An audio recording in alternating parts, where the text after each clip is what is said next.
여기 혹독한 시베리아의 겨울, 하얀 눈으로 끝없이 뒤덮인 광야 한가운데 위풍당당하게 자리 잡은 저택에서 바닥을 뜯어내는 공사가 진행되고 있습니다.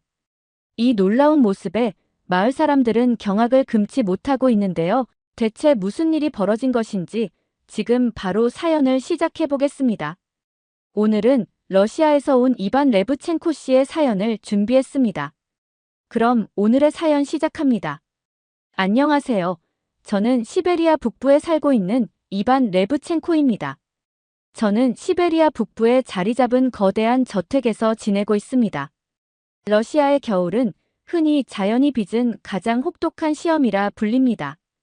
특히 시베리아 북부의 동토에서는 겨울이 1년의 대부분을 차지하며 인간의 체력과 의지를 시험하는 잔혹한 계절이 계속됩니다. 이곳, 하얀 눈으로 뒤덮인 끝없이 펼쳐진 광야 한가운데 제 집이 위치하고 있죠. 제가 이곳을 선택한 이유는 단순히 아름다운 설경 때문만이 아니라 이 지역에 묻혀있는 자원의 가치를 알았기 때문입니다. 제가 구축한 석유와 천연가스 사업은 그야말로 황금알을 낳는 거위였습니다. 저는 이 광활한 땅 위에서 그 누구보다 성공적인 삶을 살았다고 자부합니다. 그러나 이제는 그 모든 부와 성공이 무색할 정도로 제 몸은 점점 약해지고 있습니다. 하얀 눈으로 끝없이 펼쳐진 광야 한가운데 위풍당당하게 자리 잡은 제 저택은 제 자부심이었던 동시에 쇠락해가는 제 건강의 무덤이 되어버린 지 오래였죠. 저는 러시아 중부의 작은 마을에서 태어났습니다. 당시 우리 아버지는 가난한 농민이었습니다. 제가 어릴 적 기억은 대부분 척박한 겨울과 굶주림으로 채워져 있습니다. 아버지는 숲에서 나무를 베어 팔고 어머니는 작은 밭을 가꾸며 가족을 부양하려 애썼죠. 그러나 저는 그 삶에 만족할 수 없었습니다. 세상이 넓고 기회는 어딘가에 있다고 믿었습니다. 운명처럼 그 기회는 뜻하지 않게 찾아왔습니다. 20대 초반, 저는 지금 제가 살고 있는 시베리아 북부의 광활한 황무지로 이주했습니다. 한겨울의 매서운 추위 외엔 아무것도 없는 곳이었습니다. 하지만 제가 처음 본 그 황량한 땅에서 이상하게도 기회가 느껴졌습니다. 어린 시절부터 기계와 엔지니어링에 관심이 많았던 저는 지역의 작은 건설 회사에 취직하며 석유와 천연가스에 대해 배우기 시작했습니다. 어느 날 제가 참여했던 프로젝트에서 기계가 이상한 진동을 감지했습니다. 저는 이를 무시하지 않고 상사에게 보고했습니다. 그리고 몇 주 후 우리가 발견한 것은 시베리아의 넓은 땅 아래 묻혀있던 막대한 석유 매장이었습니다. 이 발견은 저의 삶을 완전히 바꾸는 계기가 되었습니다. 회사의 경영진은 그저 탐사를 완료하는 데 그쳤지만 저는 그 땅의 가치를 알아본 몇 안 되는 사람 중 하나였습니다. 제가 가진 모든 것을 걸고 은행 대출과 지인들의 투자를 받아 그 땅 일부를 사들였습니다. 그 이후 저는 직접 탐사와 채굴을 시작했습니다. 초기에는 성공보다 실패가 많았습니다. 자금이 바닥날 때마다 벼랑 끝에 몰린 심정으로 투자자를 설득하고 또 설득했습니다. 그 과정에서 제 사업은 한 걸음씩 성장했고 마침내 첫 번째 유전에서 석유를 생산하기 시작했습니다. 레브첸코 에너지라는 이름을 내걸고 저는 유전을 확대했습니다. 석유뿐 아니라 천연가스까지 채굴하며 러시아 정부와 계약을 맺어 안정적인 판로를 확보했습니다. 시베리아의 척박한 환경과 극한의 날씨는 오히려 저에게 기회였습니다. 대부분의 사람들이 외면한 곳에서 저는 불가능을 가능으로 바꾸었습니다. 제가 성공할 수 있었던 이유는 단 하나입니다. 사람들은 시베리아를 혹독한 땅이라고 여겼지만 저는 그 땅을 기회의 보고로 본 것이죠. 세계 각국의 투자자들과 협력하며 재부는 눈덩이처럼 불어났습니다. 시베리아 북부에 지어진 제 대저택은 그 상징이었습니다.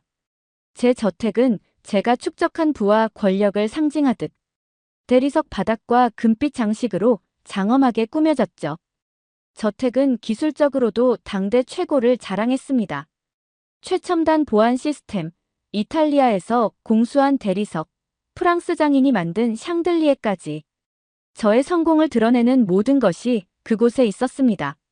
하지만 아이러니하게도 그 모든 부는 저를 완전히 행복하게 만들지 못했습니다.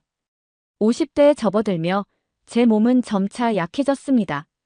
시베리아의 극한 겨울은 제 건강에 치명적인 영향을 미쳤습니다. 관절염은 저를 괴롭혔고 숨쉬기조차 어려운 날들이 많아졌습니다. 저택은 아름답지만 그 안에 머무는 것이 마치 지옥과도 같았습니다. 공기는 너무 건조했고 난방은 집을 고르게 데우지 못했습니다. 그때 저는 깨달았습니다. 제 모든 부와 성공이 제 건강과는 맞바꿀 수 없다는 사실을요. 저는 밤마다 기침과 고통에 시달리며 깊은 잠은커녕 잠시의 편안함조차 누리지 못했죠. 의사들은 단순히 약물로 증상을 완화할 수는 있으나 근본적인 해결책은 더 쾌적한 환경이라고 조언했습니다. 제 저택은 거대한 라디에이터와 벽난로에도 불구하고 완벽한 따뜻함을 제공하지 못하고 있었습니다. 건조한 공기와 차가움은 제 폐를 더욱 괴롭혔고 저택의 높은 천장과 넓은 방은 난방비를 끔찍하게 늘릴 뿐이었습니다. 난방비는 매달 수천만 루블에 달했지만 저는 여전히 동상의 위협을 피하기 위해 무릎 담요를 두르고 살아야 했습니다. 저에게는 새로운 돌파구가 필요했습니다. 그리고 그 돌파구는 뜻밖의 곳에서 찾아오게 됩니다. 그날은 오랜만에 사람들과 어울리는 날이었습니다. 모스크바의 고위과 부자들이 모이는 작은 파티였죠. 와인과 캐비어가 넘쳐나던 자리에서 모스크바의 부동산 개발업자이자 제 오랜 친구인 드미트리 코롤레프가 흥미로운 이야기를 꺼냈습니다. 이반, 내가 최근 한국을 방문했을 때 이야기를 들려줘야겠군. 그곳에서는 온돌이라고 불리는 바닥 난방 방식이 있는데 정말 경이로웠어. 이반은 한쪽 눈썹을 치켜올리며 의아한 표정을 지었습니다. 온돌. 그게 뭔가, 드미트리. 이반, 내가 한국에서 경험한 걸 이야기하지 않을 수가 없군. 온돌이라는 걸 들어봤나? 온돌. 처음 들어보는 단어였습니다. 저는 와인잔을 내려놓고 친구를 바라보았습니다. 그의 표정은 흥분으로 가득 차 있었습니다. 그게 뭐지? 제가 물었습니다. 한국의 전통 난방 방식인데 말로 표현하기가 어렵군. 집 전체의 바닥을 데우는 시스템이야. 바닥에서 올라오는 온기가 집 안 구석구석을 따뜻하게 만들지. 무엇보다 공기가 건조하지 않아서 내 고질적인 천식 증상이 한국에서 머무는 동안 그리 심하지 않았단 말이야. 천식. 제 호흡 문제와도 비슷한 경험이라 그의 말이 귀에 쏙 들어왔습니다. 그는 와인을 한 모금 들이키더니 이야기를 이어갔습니다.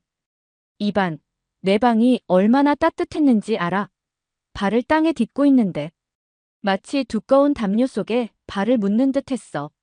그런데도 공기가 너무 상쾌하고 숨쉬기 편했지. 그의 말에 저는 호기심을 감출 수 없었습니다. 제가 드미트리의 이야기에 강한 흥미를 보이자 드미트리는 한국의 한옥에서 머물렀던 경험을 열정적으로 설명하기 시작했습니다. 나는 서울 근교에 있는 한옥에서 머물렀어. 한옥은 한국 전통 가옥이야. 집 안으로 들어서자마자 발바닥부터 올라오는 따뜻한 온기에 너무나 감탄했어. 바닥 전체가 따뜻한 건 처음 경험해봤거든. 그리고 공기가 어찌나 쾌적하던지 내 천식이 단 하루 만에 나아졌을 정도라고. 이반은 놀랍다는 듯 물었습니다. 바닥이 따뜻하다니 상상이 가지 않는군. 그건 난방이 아니라 온천 수준 아닌가. 한국에서는 그런 시스템이 대중적이야. 드미트리는 고개를 끄덕이며 말을 이었습니다. 그게 놀라운 점이지. 한국에서는 이러한 방식이 수천 년 전부터 사용되던 난방 방식이라고 하더군. 바닥 밑으로 온기를 순환시켜 집 전체를 고르게 따뜻하게 만드는 거야. 라디에이터처럼 공기를 건조하게 만들지도 않고 효율성도 뛰어나지. 심지어 현대식 온돌은 에너지도 적게 든대. 이반은 드미트리의 설명에 점점 빠져들었습니다. 그게 그렇게 대단한가? 시베리아 겨울에도 효과가 있을까? 드미트리는 와인잔을 들어올리며 농담 섞인 어조로 답했습니다. 이반, 시베리아에서 온도를 설치하면 아마 너도 매일 아침 춤이라도 출걸. 난방비는 절반으로 줄고 너의 폐와 관절도 훨씬 나아질 거야. 드미트리는 웃으며 대답했습니다. 그건 한국의 전통에서 나온 것이야. 아주 오래된 방식이지만 지금은 현대화되어 전 세계로 퍼지고 있다고 하더군. 내 생각엔 내 저택에 꼭 어울릴 것 같은데 한국 기술자들을 초대해보면 어떨까? 그날 밤 저는 집으로 돌아와 침대에 누웠지만 드미트리의 이야기가 머릿속에서 떠나질 않았습니다. 바닥에서 온기가 올라오고 숨쉬기 편한 공기를 상상하니 지금의 라디에이터와 벽난로가 한없이 초라하게 느껴졌습니다. 저는 컴퓨터를 켜고 온돌에 대해 검색하기 시작했습니다. 한국 온돌이라는 검색어를 입력하자마자 수많은 기사와 영상이 쏟아져 나왔습니다. 많은 다큐멘터리에서 온돌은 단순한 난방 기술이 아니라 한민족의 삶의 철학과 연결된 독창적인 방식이라고 말하고 있었죠. 유튜브 영상에서 온돌이 설치된 한옥과 현대식 아파트를 둘러보며 바닥에서 은은하게 퍼지는 따뜻함과 쾌적함을 보았습니다. 특히 한 유튜브 영상에서 한국의 혹독한 겨울을 온돌로 극복하는 모습을 본 저는 혼잣말을 했습니다. 한국의 겨울도 이렇게 추운데 그들이 이 온돌이라는 기술로 따뜻함을 유지할 수 있다면 시베리아에서도 가능할지도 모르겠군. 그 순간 저는 결심했습니다. 이 온돌이라는 것을 반드시 제 집에 들여오고 말겠다고요. 이반 레브첸코의 저택은 시베리아에서 가장 따뜻하고 쾌적한 공간이 될 거야. 이제 남은 것은 실행뿐이었습니다. 저는 마침내 한국으로 향하기로 결심했습니다. 제 인생에서 이렇게 급진적인 결정은 처음이었습니다. 지금껏 러시아와 유럽을 오가며 사업만 하던 제게 아시아는 낯설고도 먼 곳이었으니까요. 그러나 제 몸은 더 이상 기다릴 여유가 없었습니다. 기껏해야 몇 개월에서 1년 안에 치료 방법을 찾지 못하면 제가 가진 모든 재산이 무슨 소용이겠냐는 생각이 들었기 때문이었죠. 저와 함께 여행하기로 한 사람은 저의 사랑하는 딸 안나였습니다. 안나는 처음 제 결정을 듣고 놀랐지만 곧바로 짐을 싸며 제 옆을 지켰습니다. 아버지, 저도 한국에 대해 너무 궁금해요. 함께 가요. 제가 곁에 있어야 아버지가 괜한 고집을 부리지 않을 테니까요. 그렇게 우리는 시베리아의 혹독한 추위를 뒤로하고 한국행 비행기에 몸을 실었습니다. 비행기가 인천공항에 착륙했을 때 저는 그 공항의 규모와 세련됨에 먼저 놀랐습니다. 하지만 그것도 잠시 서울에서의 첫날은 저를 당황하게 만들었습니다. 택시를 타고 호텔로 향하는 길, 저는 창밖을 바라보며 이곳 사람들은 자동차를 이렇게 많이 몰아도 도로가 깨끗하구나라고 생각했습니다. 그런데 갑자기 택시 기사님이 정차하더니 뭐라 빠르게 한국어로 말하며 웃었습니다. 안나가 당황하며 번역 앱으로 대화를 이어갔죠. 아버지, 기사님이 도로에 강아지가 뛰어들었다고. 잠시 기다려달라고 하시네요. 강아지 때문에 차를 세운다고. 저는 이 말을 듣고 한참을 웃었습니다. 러시아였다면 이런 일은 절대 없었을 테니까요. 그 순간부터 저는 한국 사람들이 얼마나 세심하고 배려 깊은지 느낄 수 있었습니다. 서울을 지나 우리는 전주로 향했습니다. 안나가 모든 여행 일정을 짜주었는데 한국식 가옥은 전주가 최고라고 했거든요. 전주 한옥마을은 정말 신비로운 곳이었습니다. 돌담길과 전통 가옥들이 모여 있어 마치 과거로 시간 여행을 온 듯한 기분이 들었습니다. 우리가 묵은 숙소는 전통 한옥이었는데 들어가자마자 가장 먼저 눈에 띈 건 낮은 문턱과 소박한 방 구조였습니다. 그런데 진짜 놀라운 건 바닥이었습니다. 바닥에 앉아보니 처음엔 그냥 평범한 나무 바닥처럼 보였지만 얼마 지나지 않아 은은한 온기가 제 몸을 감싸기 시작했습니다. 이게 그 온돌이라는 건가? 저는 바닥에 눕자마자 말했습니다. 아버지, 괜찮으세요?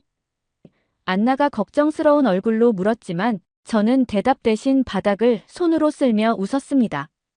이렇게 따뜻한 바닥은 태어나서 처음이야.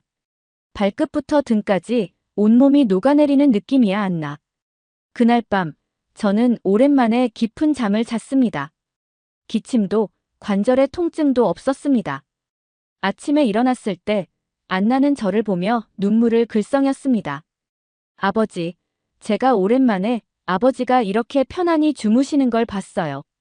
이 온도를 우리 집에도 가져갈 수 있다면 얼마나 좋을까요? 전주를 떠나 우리는 경주로 향했습니다. 경주는 한국의 고대 수도였다고 들었고 그곳에서 저는 더욱 깊은 감동을 받았습니다. 불국사와 석굴암 같은 문화재는 그 자체로 놀라웠지만 그날의 하이라이트는 경주의 한 전통 온천 마을이었습니다. 그곳에 한 민박집에 묵었는데 이곳 역시 온돌로 난방이 이루어졌습니다.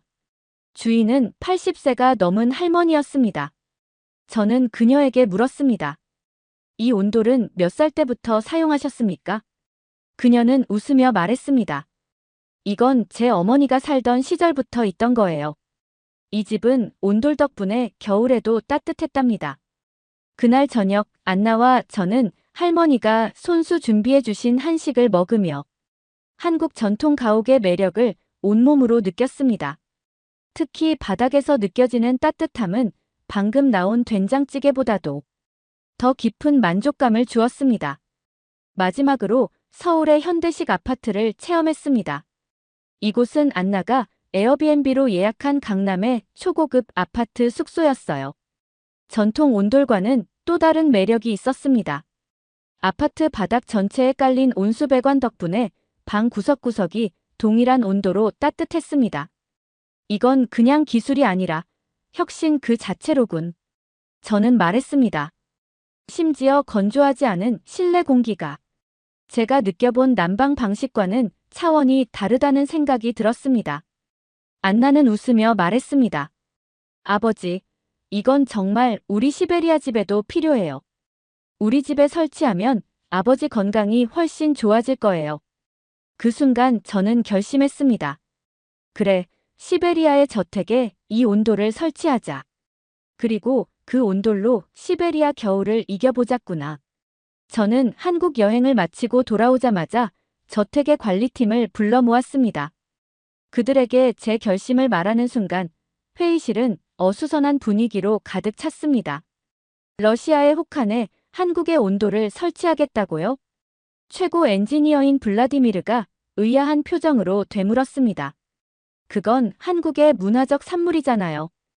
우리의 혹독한 기후 조건에서 이 기술이 제대로 작동할 수 있을까요? 저는 그의 질문을 예상하고 있었습니다. 그렇기에 시도해보는 겁니다. 기존의 방식으로는 효율성을 더 이상 높일 수 없어요. 우리는 새로운 기술을 받아들여야 합니다. 하지만 온돌은 전통적으로 나무를 연료로 했던 시스템입니다. 시베리아의 환경에서는 더 많은 자원이 낭비될 수도 있어요. 다른 엔지니어가 말을 이어갔습니다. 그들의 걱정은 타당해 보이긴 했습니다. 저도 처음에는 이런 문제들 때문에 망설였으니까요. 온돌은 이제 현대적인 방식으로 진화했어. 온수와 전기를 사용하는 시스템이지. 그리고 한국에서 내가 직접 체험했을 때 그 효율성을 직접 느꼈네. 단순한 난방 이상의 가치가 있다고 확신했어. 제 목소리에는 단호함이 실려 있었습니다. 저는 이 결정이 단순히 편리함을 위한 것이 아니라 삶의 질을 바꾸는 일이라는 걸 알고 있었습니다. 결국 그들은 제 열정에 설득당했습니다. 다소 불만스러운 얼굴로 고개를 끄덕이면서도 그들은 한 가지 조건을 내걸었습니다. 한국의 기술자들을 초청해 주세요. 그들이 직접 설치해야만 이 시스템을 제대로 이해할 수 있을 겁니다. 그게 바로 내 계획일세. 며칠 뒤 한국의 온돌 전문 시공팀이 저희 저택에 도착했습니다. 그들은 공항에서부터 눈에 띄게 조직적이고 자신감 있는 모습을 보였습니다. 제가 그들을 직접 맞이했을 때 선두에 선 팀장은 저를 보며 정중히 인사했습니다. 이반 씨, 저희가 최선을 다해 시베리아에서도 최고의 온도를 구현해 드리겠습니다. 그들의 프로페셔널한 태도는 인상적이었습니다. 하지만 본격적인 공사가 시작되자 예상하지 못한 갈등들이 나타났습니다. 러시아 엔지니어들은 한국 기술자들의 작업 방식을 이해하지 못해 자주 마찰을 빚었습니다. 이 간격으로 온수관을 설치하면 건물 구조상 문제가 생길 것입니다. 블라디미르가 엄격한 얼굴로 말했습니다. 그러자 한국 팀장은 차분히 설명했습니다. 이 방식은 한국에서 수십 년간 검증된 기술입니다. 열 전도율을 극대화하기 위해 필요한 간격입니다. 하지만 블라디미르는 물러서지 않았습니다. 우리 러시아의 극한 환경은 당신들이 겪어보지 못한 차원이 다릅니다. 온돌은 한국에서는 괜찮을지 몰라도 여기서는 실패할 가능성이 높습니다. 이 두 팀의 충돌은 하루 이틀의 일이 아니었습니다. 러시아 측은 자신들의 방식이 더 우월하다고 주장했고 한국 측은 자신들의 경험과 검증된 기술에 자신감을 보였습니다. 결국 저는 중재에 나섰습니다. 여러분, 우리는 같은 목표를 향해 일하고 있습니다. 서로의 방식이 다를 뿐 결과를 통해 말할 수 있게 합시다. 각자 최선을 다하고 결과로 판단합시다. 제 말에 두 팀은 마지못해 동의했지만 공사 현장은 여전히 팽팽한 긴장감이 감돌았습니다. 시간이 지나면서 한국 기술자들의 꼼꼼한 작업 방식이 러시아 팀의 눈에 띄기 시작했습니다. 한 기술자가 바닥 모서리의 작은 틈새를 고치는 모습을 보고 블라디미르가 감탄하듯 말했습니다. 저렇게까지 신경을 쓴다고? 저건 미관상 보이지도 않을 부분인데. 온돌은 단순한 난방이 아닙니다. 작은 틈새 하나로도 열 손실이 생길 수 있습니다. 한국 팀장은 자신감 있는 목소리로 답했습니다. 그들의 끈기와 세심함은 점점 러시아 팀의 마음을 움직였습니다. 마침내 블라디미르가 작업 도중 한국 기술자에게 물었습니다. 이 온돌 시스템의 핵심은 무엇입니까? 한국 기술자는 미소를 지으며 답했습니다. 사람을 중심에 두는 것입니다. 효율성과 따뜻함이 한 사람 한 사람의 삶을 바꾸기 위해 설계된 것이죠. 그 순간 저는 그들의 교류를 보며 미소를 지었습니다. 문화적 차이는 있었지만 기술과 열정은 국경을 넘어 사람들을 하나로 만들 수 있었습니다. 공사는 예상보다 오래 걸렸습니다. 시베리아의 호카는 모든 작업에 도전을 더했지만 한국 기술자들의 노력과 러시아 팀의 협력으로 마침내 온돌 시스템이 완성되었습니다. 이제 저와 제 가족이 이 혁신적인 난방 시스템을 경험할 시간이었습니다. 온돌 공사가 끝나고 드디어 온돌 가동을 하는 날이 다가왔습니다. 저는 솔직히 반신반의하는 마음으로 그날을 기다렸습니다. 한국에서 경험한 온돌에 아무리 확신이 있었다 해도 시베리아의 혹한이 한국에서 사용된 기술을 어떻게 맞이할지 알 수 없었기 때문입니다. 온돌 가동을 시작한 날 하필이면 기온이 영하 40도 가까이 떨어지는 극한의 한파가 몰아쳤습니다. 이반님, 온돌 시스템을 가동해 보시죠. 한국 기술팀의 리더가 저를 찾아왔습니다.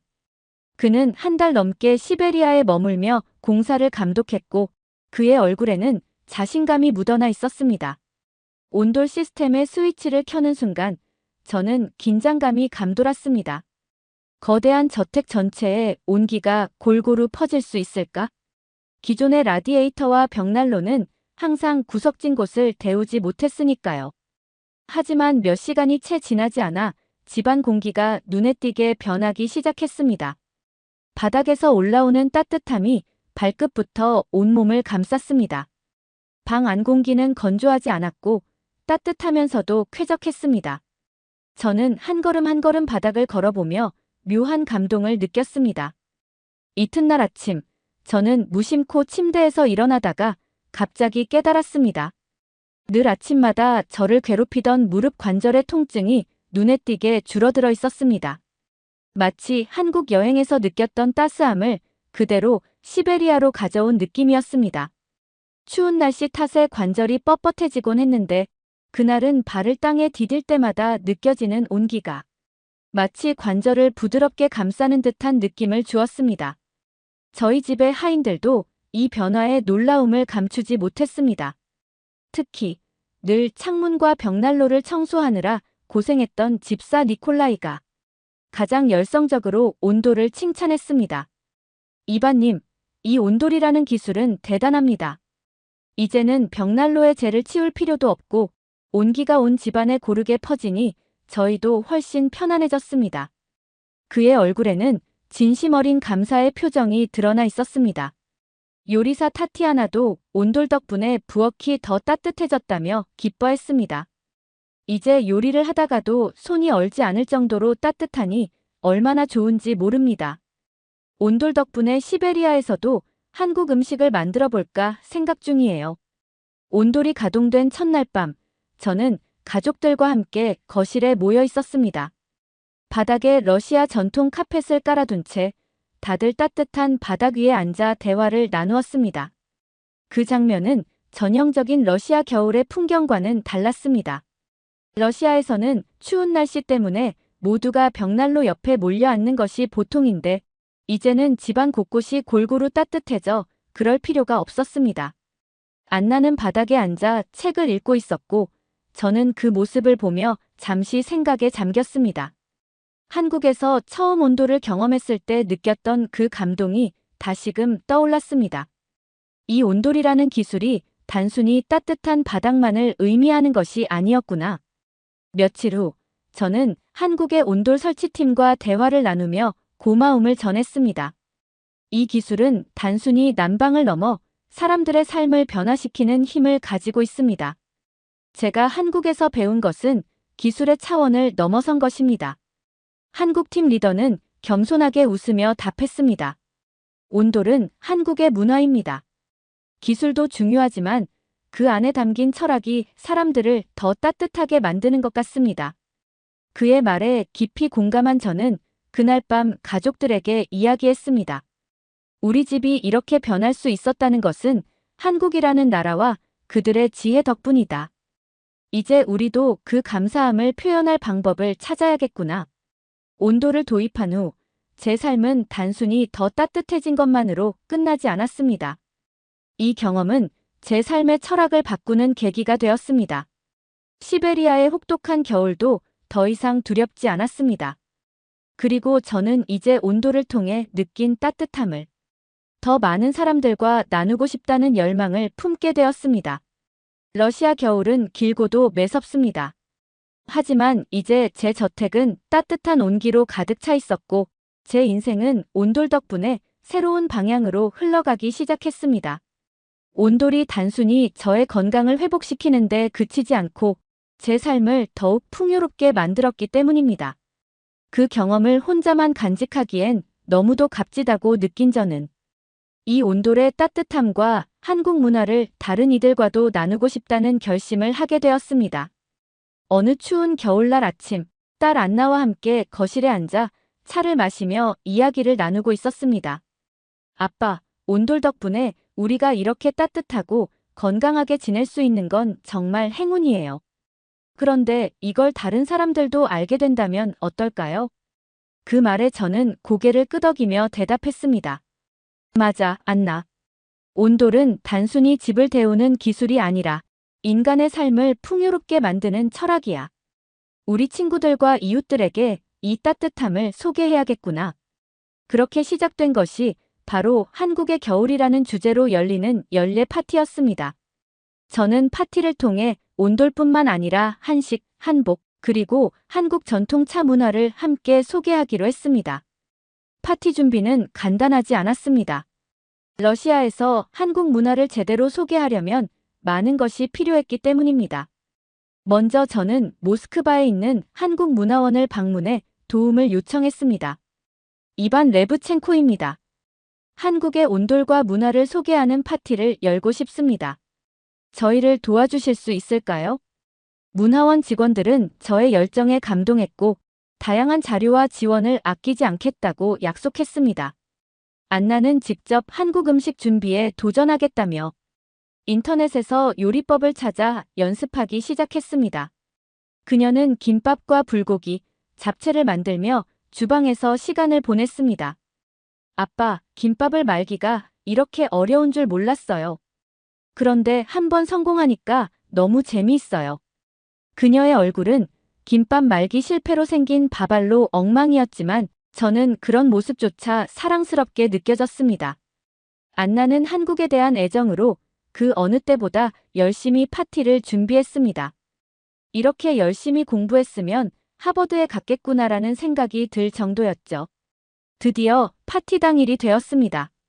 저택은 한국의 전통적인 분위기로 꾸며졌고 한쪽에는 온돌 체험 공간도 마련되었습니다. 러시아 상류층 인사들이 하나둘 저택으로 들어오며 이 새로운 경험에 대해 기대와 호기심을 감추지 못했습니다. 손님들 중에는 제 오래된 친구인 알렉산드르도 있었습니다. 그는 저를 보자마자 농담 섞인 목소리로 말했습니다. 이번엔 또 어떤 기발한 걸 준비했나? 한국의 겨울이라니 정말 너답군. 저는 웃으며 그를 온돌 체험 공간으로 안내했습니다. 알렉산드르, 직접 느껴봐야 말할 수 있어. 그냥 바닥이 따뜻한 게 아니야. 발을 딛는 순간 몸과 마음이 따뜻해질 거야. 그가 온돌 위에 앉자마자 놀란 표정을 지으며 말했습니다. 정말이군. 이건 벽난로나 라디에이터와는 완전히 다르네. 공기도 이렇게 쾌적할 수 있다니. 믿을 수 없구만 그래. 온돌 체험 뒤에는 한복 체험과 한식 만찬이 이어졌습니다.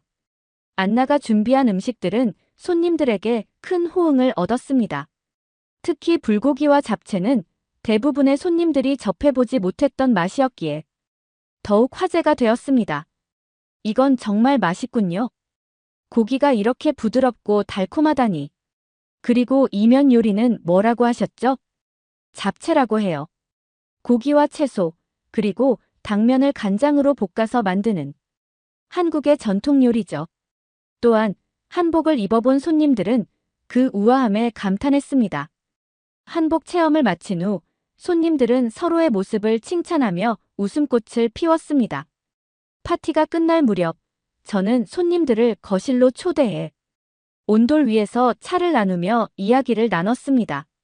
러시아 겨울의 냉기가 전혀 느껴지지 않는 이 공간에서 손님들은 한국 문화와 온돌에 대해 칭찬을 아끼지 않았습니다. 당신이 소개한 한국 온돌은 정말 대단한 발명품이군요. 이것이야말로 현대와 전통이 완벽하게 어우러진 기술입니다. 맞아요. 온돌만으로도 놀라운데 오늘 체험한 한국 음식과 문화까지. 한국은 정말 흥미로운 나라군요. 저는 손님들에게 웃으며 대답했습니다. 한국 온돌은 단순한 기술이 아닙니다. 그것은 사람을 따뜻하게 하고 삶을 더 편안하게 만드는 철학입니다. 제 삶을 변화시킨 이 기술과 문화를 여러분께도 소개할 수 있어 기쁩니다. 그 후 저의 이야기는 빠르게 러시아 상류층 사이에서 퍼져나갔습니다. 몇몇 손님들은 파티가 끝난 후 저를 찾아와 자신의 저택에도 온돌을 설치하고 싶다고 말했습니다. 그들 중에는 알렉산드르도 있었습니다. 나도 온돌을 설치하고 싶네. 우리 가족도 당신처럼 따뜻한 겨울을 보내고 싶어. 그 말을 듣는 순간 저는 온돌이 단순히 저희 집만의 변화로 끝나지 않을 것임을 깨달았습니다. 이제 저는 주변에서 단순히 러시아 에너지 갑부로 불리기보다는 한국 온돌의 전도사로도 불립니다. 그 사실이 제게는 더없이 자랑스럽습니다. 온돌은 제 삶을 변화시켰고 이제 다른 이들의 삶도 변화시키고 있기 때문입니다. 한국의 온돌은 저에게 두 번째 삶을 선물해 주었습니다. 그것은 기술 이상의 가치입니다. 사람을 위한 따뜻함과 배려의 상징이죠. 러시아의 겨울은 여전히 매섭지만 이제 그 추위는 더 이상 두렵지 않습니다. 온돌의 따뜻함이 사람들을 이어주고 삶을 풍요롭게 만들고 있으니까요. 싸가지 없고 제멋대로였던 우리 아이가 이렇게 달라질 줄 누가 알았을까요? 여기 미국의 학부모들이 한국의 이것 때문에 난리가 났는데요. 대체 무슨 일이 벌어진 것인지 지금 바로 사연을 들어보겠습니다. 오늘 사연은 미국에서 온 사라 씨의 사연입니다. 오늘의 사연 시작합니다. 안녕하세요. 저는 미국 캘리포니아에 사는 제이콥의 엄마 사라라고 합니다. 저희 부부는 맞벌이를 하다 보니 매일 정신없이 바쁘게 지내고 있어요. 저와 남편은 열심히 일해서 아들 제이콥에게 부족함 없는 환경을 만들어주려 애썼습니다. 하지만 최근 몇 년 동안 저희 부부는 정말로 큰 고민에 빠져 있었습니다. 그 이유는 바로 저희 아들 제이콥 때문이었죠. 제이콥은 올해 10살인 귀여운 남자아이인데 전혀 귀엽지 않습니다. 솔직히 말해 저와 남편은 제이콥이 이렇게 문제아가 될 줄은 몰랐습니다. 예의 없는 행동과 제멋대로인 태도, 그리고 학교에서의 끊임없는 말썽으로 하루하루가 전쟁 같았죠. 제이콥의 행동은 정말 충격적이고 때로는 믿기 어려울 정도였어요. 얼마 전 학교에서 선생님이 전화를 주셨습니다. 제이콥이 같은 반 친구를 밀어 넘어뜨리고 책가방을 던졌다는 내용이었어요. 이유를 물었더니 단지 그 친구가 제이콥의 연필을 실수로 가져갔기 때문이었습니다. 아들, 왜 그런 행동을 했니? 라고 물으면 돌아오는 대답은 늘 똑같았죠. 그냥 그 애가 먼저 시작했잖아요. 그날 상담실에서 만난 선생님은 제이콥의 태도를 걱정하며 말씀하셨습니다. 제이콥은 자기가 잘못했을 때도 인정하지 않고 화를 주체하지 못합니다. 이런 상태로는 아이가 학교 생활을 하기 어려울 것 같아요. 또 다른 날은 더 심각했습니다. 주말에 가족끼리 쇼핑을 갔을 때 제이콥은 계산대에서 자기 차례를 기다리지 않고 앞으로 나가 새치기를 했어요. 점원이 주의를 주자 그 아이는 다짜고짜 내가 뭐 잘못했어요? 이 정도는 괜찮잖아요. 라고 소리를 질렀습니다. 주변 사람들이 모두 쳐다보는 그 순간 저와 남편은 정말로 얼굴이 화끈거리고 어찌할 바를 몰랐죠. 집에서도 상황은 다르지 않았습니다. 밥을 먹으라는 말에 알았어. 라고 대답하고는 전혀 움직이지 않거나 숙제를 하라고 하면 소리를 지르며 나중에 할 거야. 왜 자꾸 귀찮게 해? 라고 되받아쳤죠. 그런 아나무인의 태도가 반복될수록 저와 남편은 점점 지쳐갔습니다. 어느 날은 이런 일도 있었습니다. 남편이 저녁을 먹으며 제이콥, 오늘 학교에서 뭐 했니? 라고 물었는데 제이콥은 그걸 왜 아빠한테 말해야 돼? 그냥 자기 일이나 제대로 하세요. 라고 답하더군요. 그 순간 남편은 아무 말도 못하고 고개를 숙였고 저 역시 아이를 어찌해야 할지 몰라 눈물만 났습니다. 이런 상황들이 반복되며 저는 매일 밤 남편과 대화했습니다. 대체 우리가 뭘 잘못한 걸까? 어떻게 하면 제이콥을 바르게 키울 수 있을까? 하지만 어떤 방법을 써도 제이콥은 전혀 달라지지 않았습니다. 제이콥이 무언가에 화가 나 있거나 세상과 단절되어 있는 것 같다는 느낌마저 들었습니다.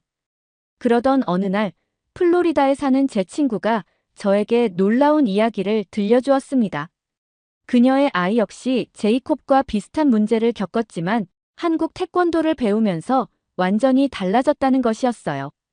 너도 한번 태권도를 시켜보지 않을래? 예의와 책임감을 배울 수 있어. 라는 말에 저는 새로운 희망을 갖기 시작했습니다. 하지만 정말로 태권도가 제이콥을 바꿀 수 있을까? 한참 고민하던 끝에 저는 인터넷에서 가까운 태권도장을 검색하기 시작했습니다. 여기다. 검색 결과로 나타난 한 태권도장은 집에서 15분 거리에 있었고 무엇보다 한국인 사범이 운영한다는 점이 눈에 띄었습니다. 태권도장에서 한국의 철학과 예의를 배웠다는 친구의 말이 떠오르며 저는 조금의 망설임도 없이 바로 전화를 걸었습니다. 안녕하세요. 저는 10살짜리 아들을 둔 학부모인데요. 혹시 상담이 가능할까요? 수화기 너머로 들려온 목소리는 부드럽고 친절했습니다. 물론입니다.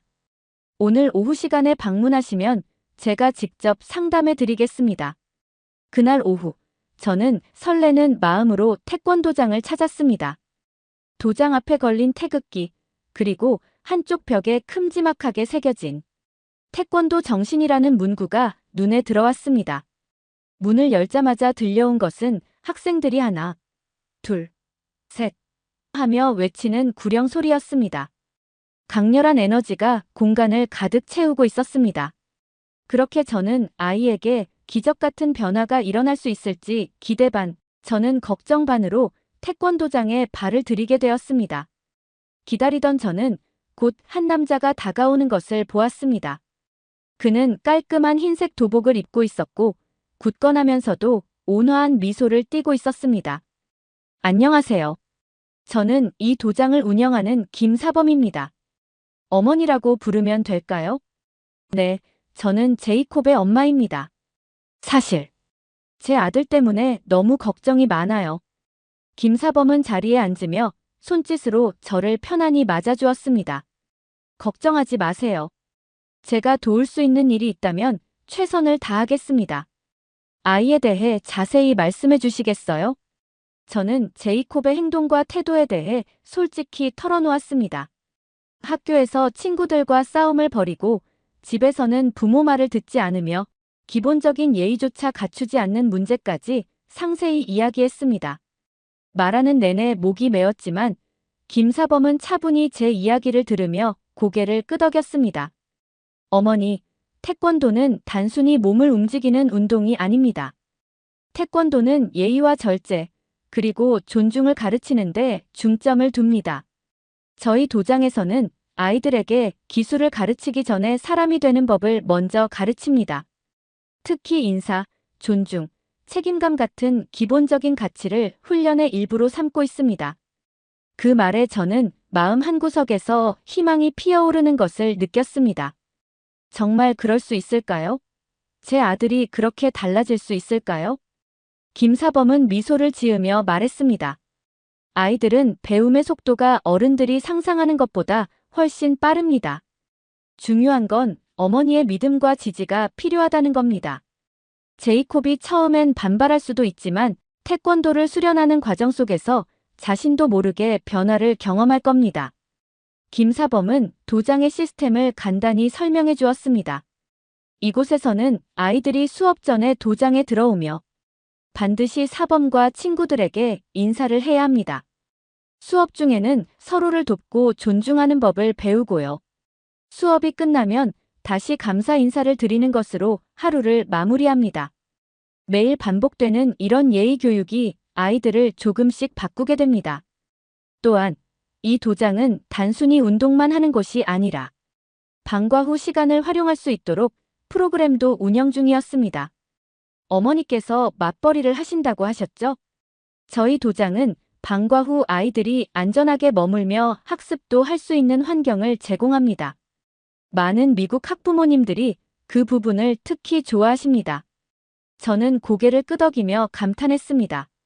정말 훌륭한 시스템이네요. 제이콥이 이곳에서 변화를 경험할 수 있을 것 같아요. 김사범은 마지막으로 말했습니다. 일단 제이콥을 데려와서 태권도의 첫 단계를 경험하게 해보세요. 그 아이가 태권도를 좋아하지 않아도 괜찮습니다. 중요한 건 아이가 스스로를 발견하고 자신감을 쌓는 것입니다.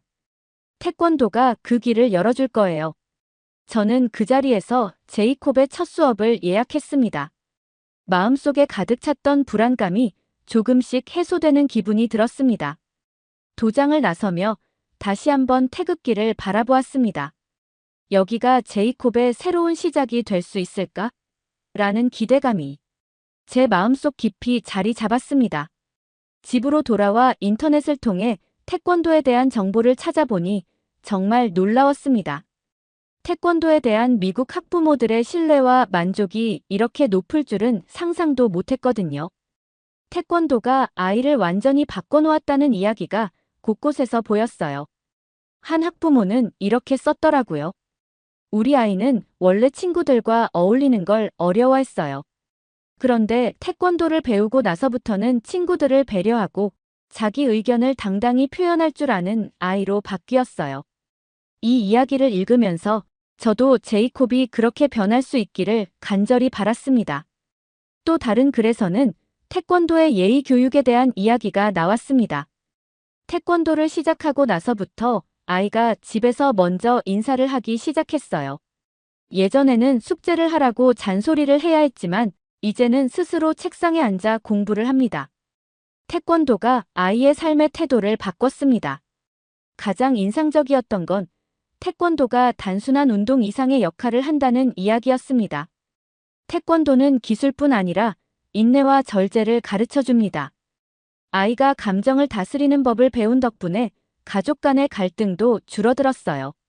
이 문장을 읽고 저는 깊은 감동을 받았습니다. 제이콥도 태권도를 통해 자기 감정을 조절할 수 있다면 우리 가족의 분위기가 얼마나 달라질지 상상하게 되었어요. 제가 가장 걱정했던 방과 후 시간에 대한 해결책도 찾을 수 있었습니다.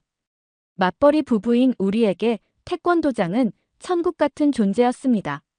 방과 후에 아이가 안전한 환경에서 시간을 보낼 수 있고 그동안 저는 마음 놓고 일할 수 있었어요.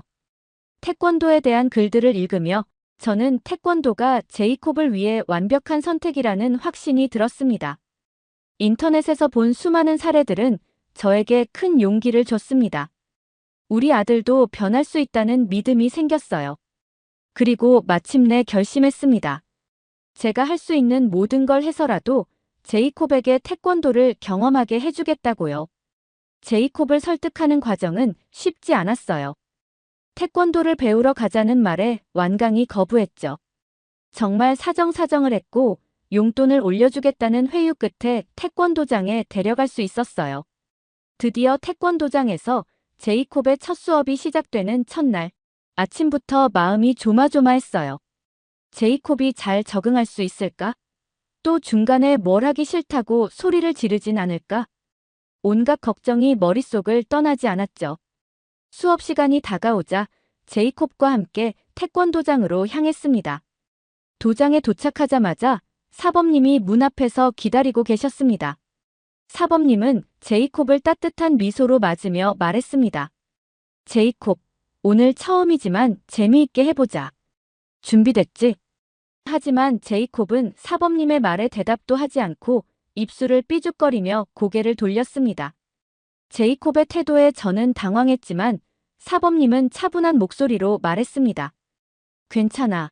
처음엔 누구나 긴장하기 마련이야. 내가 차근차근 알려줄 테니 한번 해보자. 수업이 시작되면서 아이들은 일렬로 줄을 섰습니다. 제이콥도 억지로 줄에 섰지만 그의 얼굴은 잔뜩 찡그려져 있었습니다. 이제 준비 운동부터 시작하겠습니다. 라는 사범님의 말에 다른 아이들은 구령에 맞춰 팔을 휘젓고 몸을 풀기 시작했죠. 하지만 제이콥은 팔짱을 낀 채 움직이지 않았습니다. 제이콥, 몸을 풀어야 다치지 않아. 같이 해보자. 사범님이 부드럽게 다가가셨지만 제이콥은 반항적인 목소리로 대답했습니다. 저 하기 싫어요. 이런 거 재미없단 말이에요. 순간 도장 안의 모든 시선이 제이콥에게 쏠렸습니다. 아이들은 물론이고 수업을 지켜보던 학부모들도 당황한 표정으로 저를 쳐다봤습니다. 제 얼굴은 빨갛게 달아올랐습니다. 제발, 제이콥. 여기서 그러지 말아줘. 속으로 애원했지만 제이콥은 아랑곳하지 않았습니다. 사범님은 전혀 흔들리지 않는 표정으로 말했습니다. 제이콥, 태권도에서는 첫 번째로 예의를 중요하게 생각해. 수업에 참여할 때는 모두가 함께하는 거야. 한 번만 따라 해줄 수 있겠니? 그러나 제이콥은 사범님을 노려보며 퉁명스럽게 대꾸했습니다. 왜 꼭 따라 해야 돼요? 저는 그냥 앉아 있을래요. 사범님은 깊은 숨을 들이쉬고는 잠시 제이콥을 바라보셨습니다. 그러다 다시 부드러운 목소리로 말씀하셨습니다. 제이콥, 이 도장에 들어오는 모든 친구들은 우리 서로에게 인사를 했지. 그건 다른 사람을 존중하겠다는 약속이야. 지금 우리가 함께 운동하는 건 서로를 존중하기 위해서란다. 너도 우리와 함께 하고자 이곳에 왔으니 조금씩 해보자. 내가 도와줄게. 제이콥은 여전히 뾰로통한 표정을 지었지만 주변 아이들이 구령에 맞춰 움직이는 모습을 보고는 마지못해 팔을 천천히 흔들기 시작했습니다. 다음 단계로 넘어가며 사범님은 기본 동작을 설명하기 시작했습니다. 이제 앞차기를 배워볼 거야. 한쪽 다리를 들어 무릎을 굽히고 앞으로 힘차게 차보는 거야. 사범님이 시범을 보이자 아이들은 하나둘씩 동작을 따라 하기 시작했습니다. 그러나 제이콥은 다시 반발했습니다. 이건 너무 어려워요. 하기 싫어요. 사범님은 조용히 제이콥에게 다가가 무릎을 살짝 구부리며 직접 동작을 보여주셨습니다. 어렵게 생각하지 말고 이건 내 몸을 자유롭게 움직이는 연습이야. 천천히 해보자. 하지만 제이콥은 바닥에 주저앉으며 말했습니다. 아니라고요. 저 그냥 집에 갈래요. 그 순간 사범님은 제이콥을 바라보며 말했습니다. 제이콥, 넌 지금 내가 할 수 없다고 생각하고 포기하고 있구나. 하지만 내가 한 번도 해본 적 없는 걸 배우려면 시간이 필요한 거야. 여기 있는 다른 아이들도 처음엔 다 너처럼 힘들었단다. 하지만 조금씩 연습하면서 잘하게 된 거야. 난 내가 할 수 있다고 믿어. 넌 어떻게 생각하니? 제이콥은 잠시 말이 없었습니다. 주변 아이들의 시선과 사범님의 진지한 태도 속에서 제이콥은 조용히 일어나더니 다시 줄에 섰습니다. 그리고는 놀랍게도 작은 목소리로 말했습니다. 한 번 더 해볼게요. 사범님은 밝게 미소 지으며 말씀하셨습니다. 좋아, 제이콥. 이번엔 내가 도와줄게. 사범님은 제이콥 옆에 서서 천천히 동작을 설명하고 함께 움직였습니다. 처음엔 어설펐지만 2번, 3번 반복하면서 제이콥의 동작은 조금씩 나아졌습니다. 제이콥은 그 과정에서 재미를 느끼는 것인지 긴장했던 표정이 풀리는 것처럼 보였죠. 첫 수업이 끝난 뒤 저는 로비에서 사범님과 짧은 대화를 나눴습니다. 정말 감사해요. 제이콥이 저렇게 고집스러울 줄 알았는데 오늘 끝까지 참여하게 해주셔서요. 사범님은 웃으며 대답하셨습니다. 처음엔 누구나 힘들어요. 하지만 제이콥은 가능성이 많은 아이예요. 그 가능성을 열어주는 건 시간이 필요할 뿐이죠. 어머니도 아이를 믿고 지켜봐 주세요. 오늘 제이콥에게 칭찬을 많이 해주세요. 그날 밤 저는 제이콥을 보며 생각했습니다. 오늘처럼 한 걸음씩 나아가면 언젠가 제이콥도 진심으로 태권도를 좋아하게 될 날이 오겠지. 수업이 끝난 뒤 제이콥과 함께 차에 태워 집으로 향하는 동안 제이콥은 말이 없었어요. 차 안에는 조용한 긴장감이 흘렀죠. 아이가 또 무슨 말을 할지 몰라 저도 섣불리 대화를 시작하지 못하고 있었습니다. 그러다 갑자기 제이콥이 입을 열었습니다. 엄마, 다음에는 태권도 안 갈 거야. 너무 힘들어. 재미도 없고. 예상했던 대로였습니다. 하지만 제이콥의 말투가 평소와는 조금 달랐어요. 날카롭고 거칠게 반항하던 제이콥이 아니라 뭔가 누그러진 느낌이랄까요? 그래, 힘들었구나. 그런데 엄마는 내가 끝까지 해낸 게 정말 자랑스러워. 저는 차분히 대답하며 제이콥을 달랬습니다. 사범님이 도와주셔서 발차기도 잘했잖아. 처음 하는데도 꽤 괜찮던데. 어떻게 처음인데도 그렇게 잘해? 오늘 제이콥이 제일 멋있었어. 제이콥은 제 말을 듣고 살짝 고개를 돌리며 작게 말했습니다. 그냥 한번 해본 거야. 근데 정말로 힘들었다니까. 아이의 말에 웃음이 났지만 저는 애써 진지하게 대답했습니다. 처음이라 낯설고 어려웠겠지. 하지만 뭐든지 처음이 가장 힘든 거야. 오늘처럼 조금씩 해보면 나중엔 더 쉬워질 거야. 한 번만 더 가보면 어떨까? 제이콥은 대답하지 않았습니다. 창밖을 바라보며 무언가 생각하는 듯한 표정이었죠. 저는 그 침묵이 꼭 나쁜 징조는 아니라는 걸 느꼈습니다. 집에 도착하자 남편이 거실에서 기다리고 있었습니다. 제이콥은 방으로 쓱 들어가 버렸고 저는 남편에게 태권도장에서 있었던 일을 이야기하기 시작했습니다. 오늘 제이콥이 처음에는 힘들어했어. 시작부터 준비 운동도 안 하겠다고 하고 발차기 연습할 때는 도장 바닥에 주저앉아서 그냥 집에 가겠다고 소리치더라니까. 남편은 한숨을 쉬며 고개를 저었습니다. 그래. 그 아이가 쉽게 포기하지 않을까 걱정했는데 그럼 그냥 오늘로 끝내야 하나? 저는 고개를 저으며 말했습니다. 아니, 끝내면 안 될 것 같아. 사범님이 정말 인내심 있게 제이콥을 다독여 주셨어. 특히 내가 할 수 있다고 믿는다고 하시면서 동작 하나하나를 친절하게 알려주셨는데 제이콥이 결국 발차기를 해냈다니까. 남편은 약간 놀란 표정을 지으며 물었습니다. 진짜? 그 고집불통이. 저는 미소를 지으며 대답했습니다. 응. 물론 차 안에서는 다음에 안 가겠다고 궁시렁댔지만 말투가 전처럼 뾰족하지는 않았어. 뭔가 누그러진 느낌이랄까. 내 생각엔 제이콥도 뭔가 느낀 게 있는 것 같아. 남편은 턱을 괴며 생각에 잠기더니 조용히 말했습니다. 그럼 한 번 더 해보자. 제이콥도 시간이 좀 필요할 거야. 태권도가 정말로 우리 아들을 바꿔줄 수 있다면 우리도 최선을 다해야지. 그날 밤 제이콥은 방에서 숙제를 하며 조용히 시간을 보냈습니다. 평소 같았으면 저녁 내내 게임을 하겠다고 떼를 썼을 텐데 오늘은 조금 다른 모습이었어요. 저는 남편과 함께 부엌에서 설거지를 하며 조심스럽게 희망을 이야기했습니다.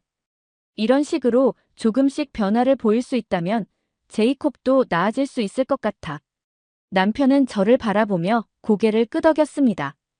우리 기다려보자. 오늘이 첫걸음일 뿐이니까. 제이콥이 진심으로 태권도를 받아들이게 되는 날이 올까? 그 가능성을 떠올리며 저희 부부는 마음 한구석에 희망을 품고 잠자리에 들었습니다. 다음 주 제이콥은 마지못해 태권도장에 나섰습니다. 차 안에서도 불평이 끊이지 않았죠. 엄마, 그냥 다른 운동하면 안 돼요?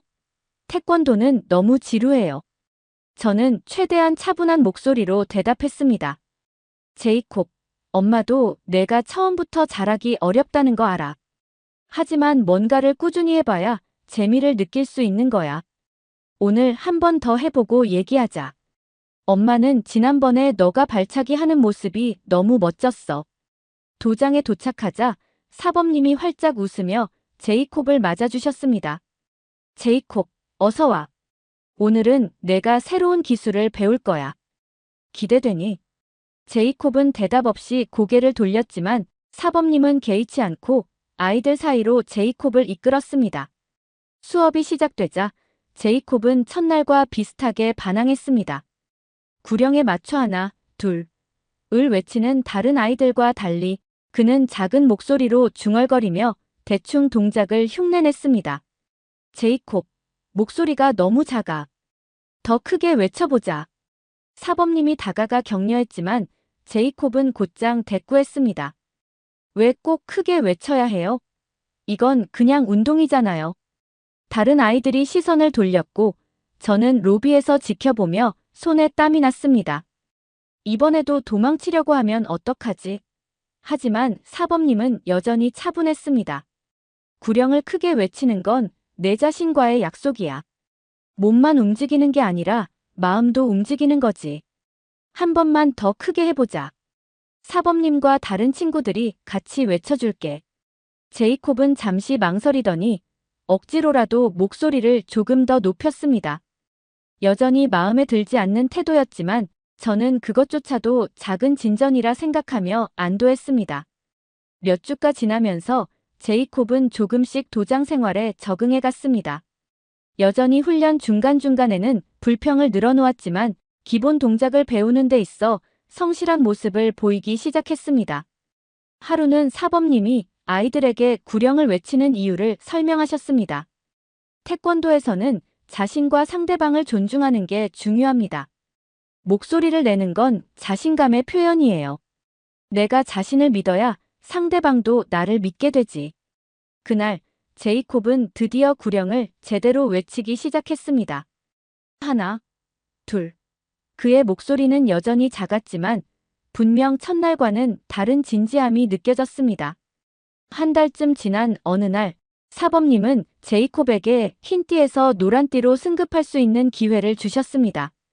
승급 심사는 간단한 품새 동작과 기본 기술을 포함했지만 제이콥은 긴장된 얼굴로 제게 말했습니다. 엄마, 이거 못하면 어떡해요? 나 노란띠 못 받으면 창피할 것 같아. 저는 웃으며 대답했습니다.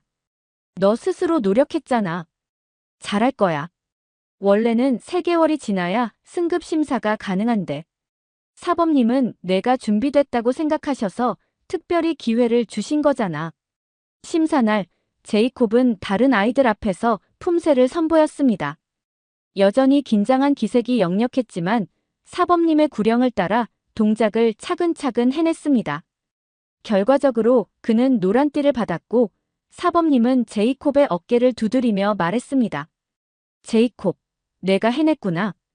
앞으로 더 많은 도전이 기다리고 있지만 오늘은 내 성취를 마음껏 자랑해도 좋아. 노란띠를 허리에 맨 제이콥은 처음으로 자랑스러워 보였습니다. 차 안에서 그는 띠를 만지작거리며 말했습니다. 엄마, 나 진짜로 조금씩 잘할 수 있을 것 같아. 태권도를 시작한 지 2달쯤 되자 제이콥의 태도는 조금씩 달라지기 시작했습니다. 아침에 도장으로 갈 때는 여전히 투덜거렸지만 수업이 끝난 뒤에는 뿌듯한 표정으로 하루를 마무리하곤 했습니다. 특히 놀라웠던 건 집에서도 변화가 나타났다는 점입니다. 하루는 저녁 식사 후 제이콥이 밥그릇을 들고 싱크대로 가더니 말했습니다. 엄마, 태권도장에서 사범님이 말씀하셨어요. 자기 일을 스스로 하는 게 진짜 멋진 사람이라고요. 그래서 저도 해봤어요. 저는 그 말을 듣고 눈물이 날 뻔했습니다. 평소라면 왜 나한테 다 시켜요? 라고 짜증부터 냈을 아이가 이렇게 자발적으로 행동하다니 정말 믿기 어려웠습니다. 태권도를 시작한 지 3개월쯤 되었을 때 제이콥에게 놀라운 변화가 나타나기 시작했습니다. 여전히 아침마다 태권도 가야 돼요? 라며 투덜거리는 건 여전했지만 태권도장에서 배우는 예의와 절제의 훈련은 아이의 행동에 점점 스며들고 있었습니다. 어느 날 수업 중에 사범님이 아이들에게 물었습니다. 태권도의 첫 번째 정신은 무엇일까요? 다른 아이들이 손을 들고 대답했죠. 예의요. 사범님은 고개를 끄덕이며 말했습니다. 맞아. 예의는 단순히 상대에게 하는 행동이 아니라 너 자신을 존중하는 방법이기도 해. 그래서 우리는 늘 인사부터 시작하는 거란다.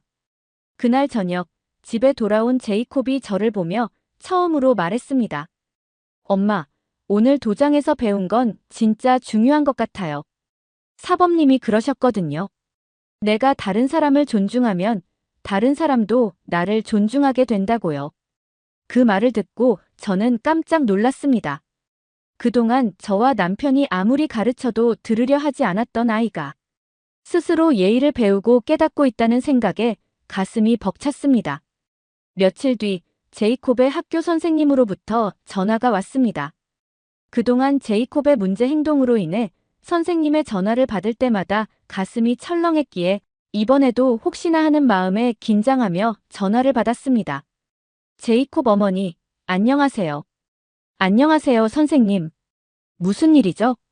하지만 이번에는 선생님의 목소리에 기쁜 기색이 가득했습니다. 오늘은 좋은 소식을 전하려고 전화드렸어요. 제이콥이 정말 많이 달라졌습니다. 예전에는 친구들과 갈등이 잦았는데 요즘은 오히려 친구들을 도와주고 배려하는 모습을 자주 보여요.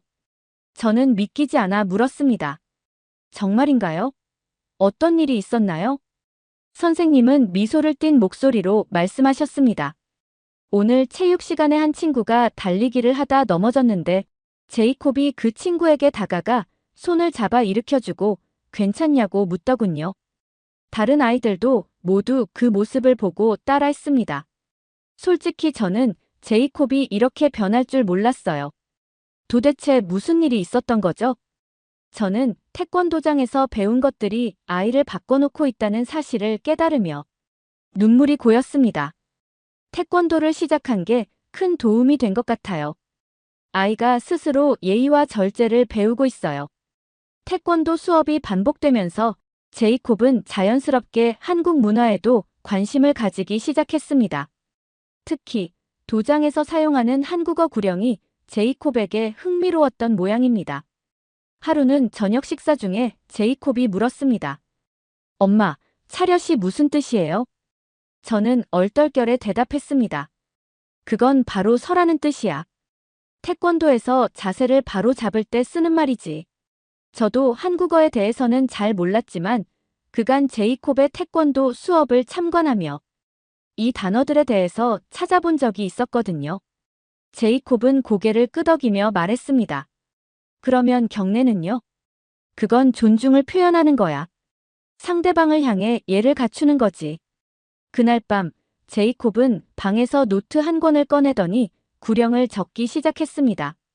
차렷, 경례, 쉬어. 그가 적은 글씨는 삐뚤빼뚤했지만 아이가 한국어를 배우려는 열정은 분명히 느껴졌습니다. 도장에 걸려있는 태극기도 제이콥의 관심을 끌었습니다. 엄마, 도장에 걸려있는 저 국기 알죠? 사범님이 오늘 그 국기에 대해 이야기해 주셨어요. 태극기? 뭐라고 하시던데? 제이콥은 진지한 표정으로 대답했습니다.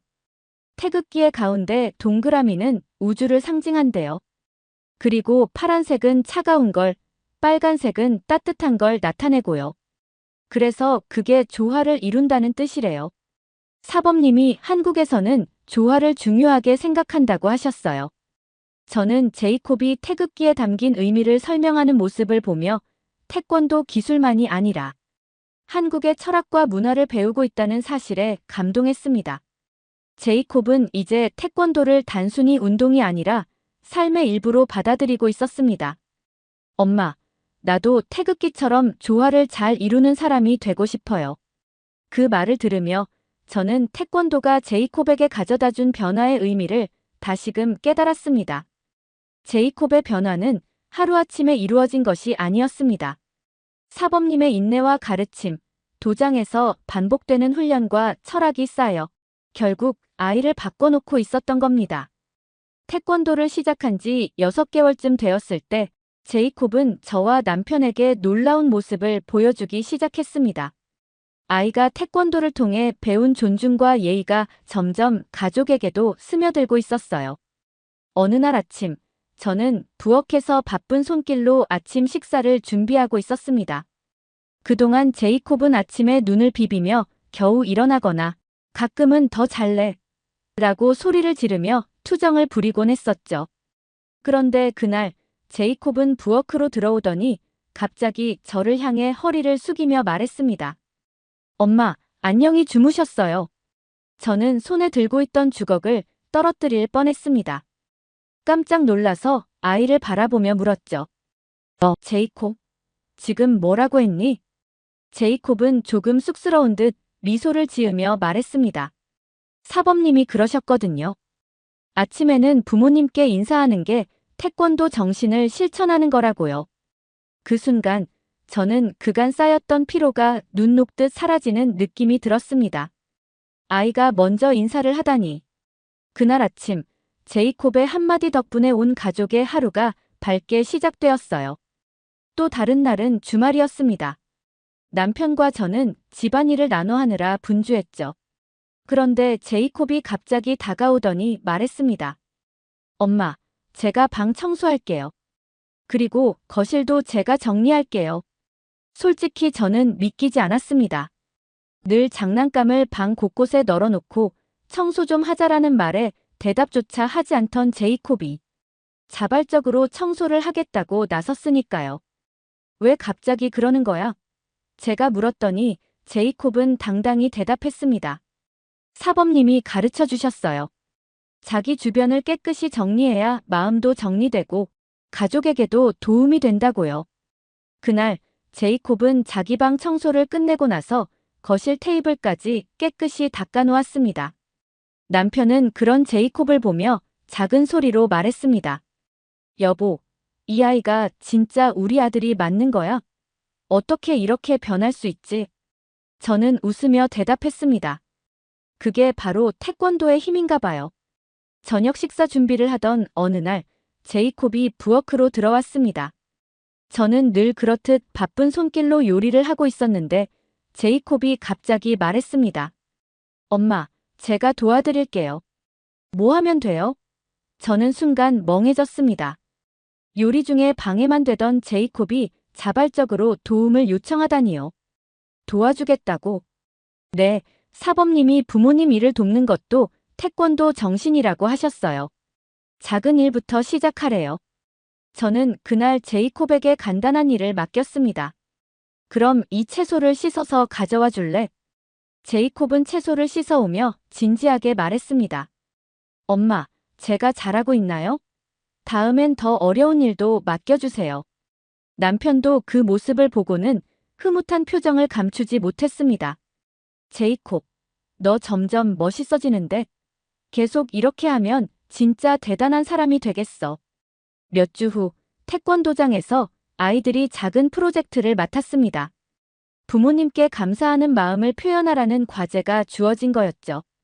제이콥은 그 과제를 집에서도 계속 준비하며 바쁘게 움직였습니다. 그리고 그 주말, 제이콥은 우리를 식탁으로 초대했습니다. 엄마, 아빠 앉아보세요. 제가 준비한 게 있어요. 식탁 위에는 제이콥이 직접 그린 그림과 편지가 놓여 있었습니다.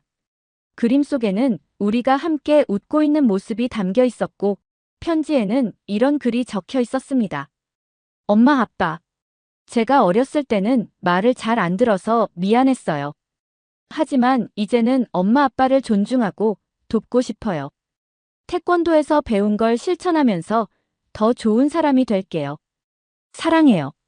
그 편지를 읽는 순간 저는 눈물을 참을 수 없었습니다. 남편도 코끝을 훌쩍이며 말했습니다. 제이콥, 내가 우리한테 이런 말을 해주다니. 정말 고맙구나. 제이콥은 부끄러운 듯 웃으며 말했습니다. 이제 더 열심히 할 거예요. 사범님이 항상 그러세요. 가족을 먼저 존중해야 진짜 강한 사람이 된다고요. 이제 제이콥은 집에서 자주 청소를 도와주고 설거지도 함께하며 학교에서는 친구들을 배려하는 모습까지 보여주고 있습니다. 그런 아이의 변화를 보며 남편과 저는 한 가지 결론에 도달했습니다. 태권도는 우리 아들의 삶을 바꾼 열쇠였어. 이 모든 변화가 가능했던 이유는 태권도가 단순한 운동이 아니라 아이들에게 진정한 예의와 효심을 가르쳐준 덕분이라는 것을 깨달았습니다. 태권도를 시작한 지 거의 1년이 되어갈 무렵 제이콥은 태권도장에서 주최하는 지역대회에 참가하게 되었습니다. 사범님은 제이콥에게 대회를 권하며 말했습니다.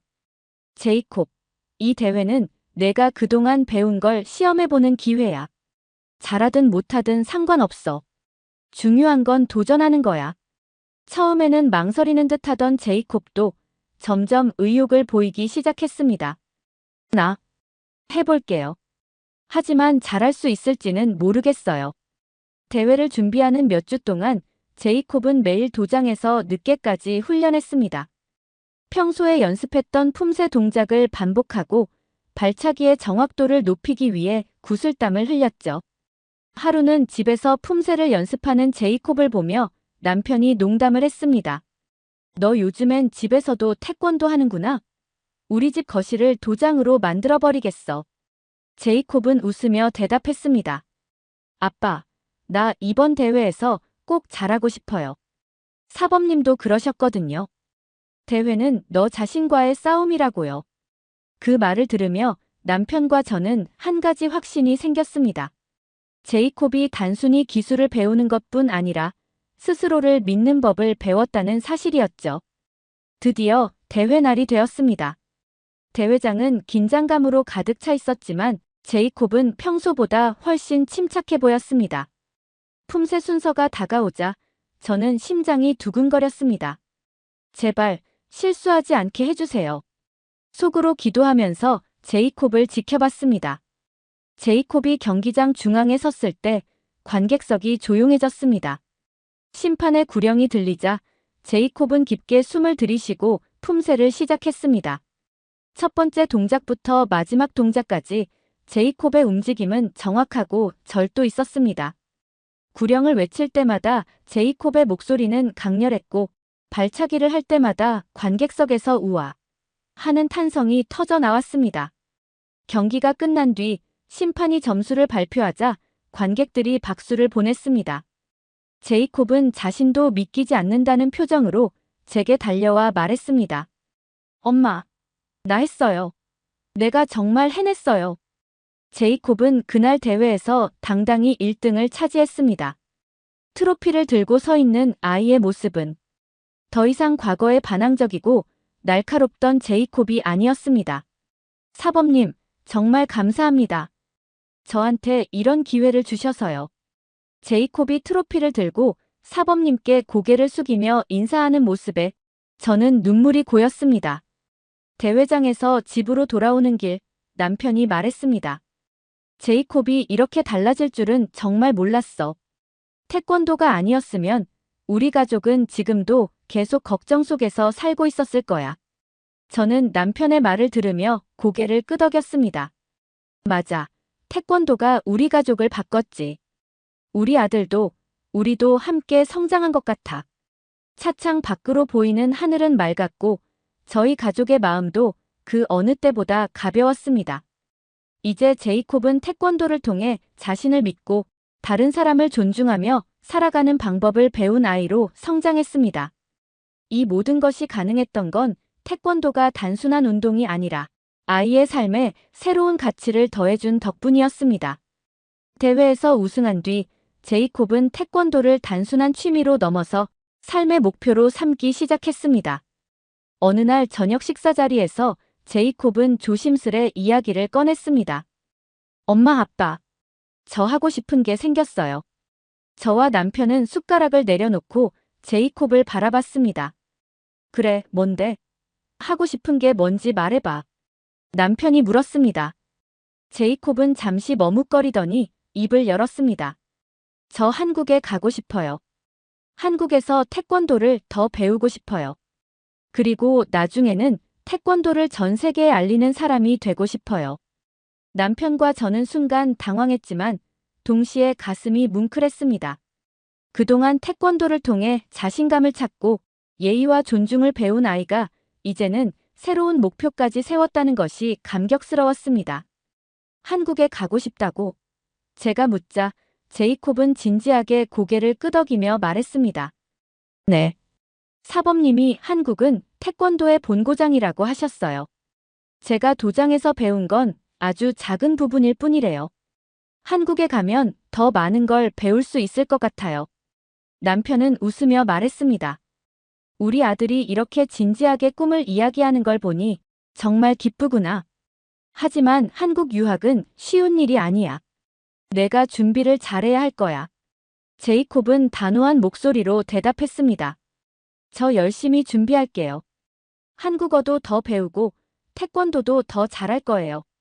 그날 이후 제이콥은 한국 유학을 위해 새로운 도전을 시작했습니다. 우선 그는 태권도장에서 사용하는 구령뿐만 아니라 일상적인 한국어도 배우기 시작했습니다. 도장의 사범님은 이를 돕기 위해 주말마다 제이콥에게 한글 쓰기와 간단한 대화를 가르쳐 주셨습니다. 안녕하세요. 제 이름은 제이콥입니다. 제이콥이 처음으로 한국어로 자기소개를 했을 때 사범님과 저는 박수를 보냈습니다. 또한 제이콥은 태권도의 고급 기술과 철학을 배우기 위해 도장에서 더욱 열심히 훈련했습니다. 승급 심사를 통해 파란띠를 따내고 드디어 검정띠를 목표로 삼기 시작했죠. 검정띠를 따려면 몇 년은 더 걸릴 거야. 하지만 너라면 충분히 해낼 수 있을 거야. 사범님의 격려에 제이콥은 힘차게 고개를 끄덕였습니다. 제이콥은 자연스럽게 한국 문화에도 관심을 가지기 시작했습니다. 그는 한국 음식, 음악, 역사에 대한 이야기를 찾아보며 더욱 깊이 빠져들었죠. 하루는 가족끼리 외식을 하러 나갔을 때 제이콥이 말했습니다. 엄마, 아빠, 오늘 한국 음식을 먹어볼 수 있을까요? 그날 우리는 근처의 한국 음식점을 찾아갔습니다. 제이콥은 불고기와 김밥을 맛보며 눈을 반짝였습니다. 한국 음식은 정말 맛있어요. 나중에 한국에 가면 이런 음식을 매일 먹을 수 있겠죠? 남편이 웃으며 말했습니다. 그래, 너 한국 가서도 잘 적응할 수 있겠어. 이렇게 음식도 좋아하니 말이야. 제이콥의 꿈을 응원하기 위해 우리는 가족 여행으로 한국 방문을 계획했습니다. 우리 한국에 가면 내가 가고 싶은 곳을 다 둘러보자. 태권도장이든 한국의 멋진 도시든. 남편이 말하자 제이콥은 눈을 반짝이며 대답했습니다. 네. 태권도 본부도 가보고 싶고 한국 친구들도 사귀고 싶어요. 처음에 태권도를 시작했을 때 저는 솔직히 기대가 크지 않았습니다. 제이콥이 늘 반항하고 학교에서도 문제를 일으키던 아이였기 때문이에요. 하지만 태권도를 통해 제이콥은 몸만 단련한 게 아니라 자기 자신을 다스리는 법을 배웠습니다. 태권도는 단순히 기술과 힘을 키우는 운동이 아닙니다. 제이콥은 태권도를 통해 예의와 책임감을 배웠어요. 도장에서 배우는 차력과 경례 같은 간단한 동작들이 아이에게는 자기 스스로를 존중하고 다른 사람을 배려하는 습관으로 자리 잡았습니다. 그리고 무엇보다도 태권도는 제이콥에게 끈기와 성취감을 심어주었어요. 제이콥이 처음에는 못하겠어요를 입에 달고 살았지만 띠를 하나씩 올라갈 때마다 내가 할 수 있다는 자신감을 갖게 되었죠. 그 자신감은 친구들을 대하는 태도에도 영향을 미쳤고 우리 가족의 분위기까지 바꿔놓았습니다. 최근에 제이콥이 저에게 했던 말이 아직도 기억에 남아요. 엄마, 태권도는 그냥 운동이 아니에요. 태권도는 사람을 더 나은 사람이 되게 만들어주는 것 같아요. 그 말을 듣는 순간 저는 태권도가 우리 아이에게 얼마나 큰 영향을 미쳤는지 깨달았습니다. 그래서 주변의 미국 부모님들께 진심으로 태권도를 추천하고 있습니다. 태권도는 단순히 몸을 움직이는 운동이 아닙니다. 태권도는 아이들에게 강인한 몸뿐만 아니라 예의, 책임감, 그리고 끈기를 가르치는 최고의 교육이에요. 아이들이 태권도를 통해 스스로 성장하는 모습을 지켜보는 건 부모로서 더할 나위 없는 기쁨입니다.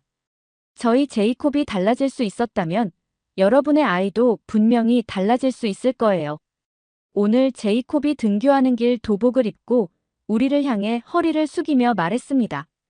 엄마, 아빠, 정말 감사합니다. 제가 태권도를 배울 수 있게 도와주셔서요. 앞으로도 더 노력할게요. 그 말을 듣는 순간 저와 남편은 눈물이 날 뻔했습니다. 제이콥이 예전에는 상상도 못했던 모습으로 우리를 향해 감사의 마음을 표현하고 있었어요. 태권도는 우리 가족에게 단순한 운동 이상의 가치를 선물했습니다. 한국과 태권도에 정말 감사한 마음뿐입니다. 우리 가족은 곧 한국으로 여행을 떠날 예정입니다. 시청자 여러분께서 저희 가족이 가볼 만한 한국의 명소를 추천해 주신다면 우리 가족의 한국 여행이 더욱 풍성해질 수 있을 것 같습니다. 한국의 태권도에 감사하고 또 감사합니다.